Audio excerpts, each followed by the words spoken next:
down from the Arctic behind this broad band of cloud here. It's the weather front. It's producing an awful lot of rain. You can see on the radar picture the extent of the wet weather across the heart of the UK. Pretty dismal scene outside in Leicester, fairly typical of much of the UK. In fact, now behind it, that cold air is already tucking in to Scotland, so temperatures barely above freezing across the far northeast. Sleet and snow showers, that's now beginning to settle up over the high ground. Some really nasty conditions in the Northern Isles for sure.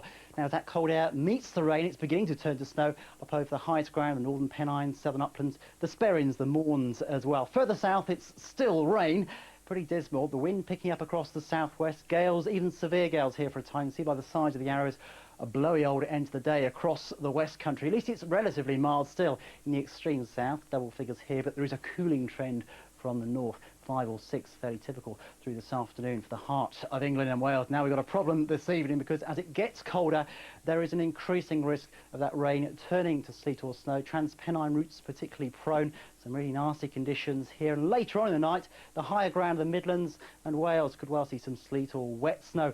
And that's not the end of it, because as the wet weather clears away and the cold air floods down from the north, it's going to turn pretty icy. A real ice rink first thing in the morning as temperatures really from the Midlands northwards dip to freezing or even a little bit below in some places. So a cold start tomorrow, but a bright, crisp, sunny one for many areas. A glorious day, actually, if you can get out of the breeze. 1 or 2 wintry showers draped around exposed coastal areas, particularly northeastern parts of Scotland, and 1 or 2 just clipping into Norfolk later on in the afternoon, perhaps, but most of us having a lovely afternoon. Later on, it will start to cloud over across Northern Ireland, Wales and southwest England.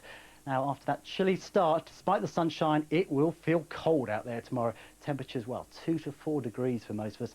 That's the best I can offer you. Another frost tomorrow night. On Saturday, a few freezing fog patches perhaps in eastern parts of England. Some sunshine here, but a clouding up trend from the west. Some outbreaks of rain arriving, and then we've got another problem, because as that hits the cold air, we could well see a little bit of sleet or wet snow, for example, over the high ground of Northern Ireland, Wales, Northern England and western Scotland. A lot of uncertainty by the time we reach Sunday. It looks as though that cloud and patchy rain will start to edge in across other parts, bringing somewhat higher temperatures, but that cold air could prove rather more persistent. And hang on, we'll keep you posted on that. Back to you.